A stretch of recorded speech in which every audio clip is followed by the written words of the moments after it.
आज या ठिकाणी छत्रपती संभाजीनगर जिल्हा मध्यवर्ती बँकेची अध्यक्ष उपाध्यक्ष निवड होती। या ठिकाणी निश्चित आज या ठिकाणी माझे अध्यक्ष म्हणून बिनविरोध निवड झाली आणि उपाध्यक्ष म्हणून रामराव शेळके यांची बिनविरोध निवड झाली।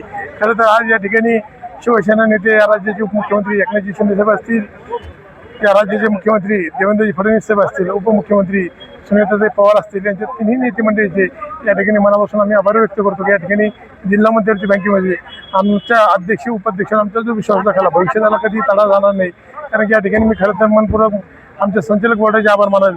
या ठिकाणी बिनविरोध एकमुखी त्या ठिकाणी अध्यक्ष म्हणून आणि उपाध्यक्ष शेळके यांची निवड झाली आहे। निश्चित येणाऱ्या काळात संचालक बोर्डाला सोबत घेऊन, कारण की ही शेतकरी संस्था आहे आणि ही संस्था नावारूपाला आली पाहिजे। मराठवाड्यातली सर्वात मोठी सहकारी क्षेत्रातली कुठली मध्यवर्ती बँक असेल तर ही छत्रपती संभाजीनगरची, आणि ही बँक ही शेतकऱ्याची आहे।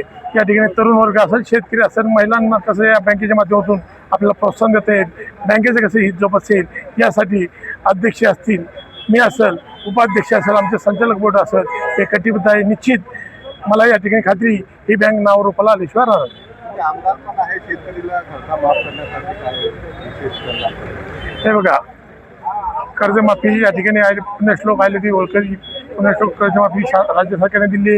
या ठिकाणी विधिमंडळात मी सरकारचं अभिनंदन केलं की अतिशय शेतकऱ्याला दिलं असे देणारं कर्जमाफी योजना त्या ठिकाणी झाली। या ठिकाणी वीज बिलाबाबतीत असेल, आज राज्य सरकार हे शेतकऱ्याच्या दृष्टिकोनातून काम करते आणि बँकेच्या माध्यमातून आपल्याला जे हिताचे निर्णय घेता येईल ते घेण्यासाठी आम्ही सर्व संचालक बोर्ड असेल, मी असेल, आमचे उपाध्यक्ष असेल, आम्ही प्रयत्न करू।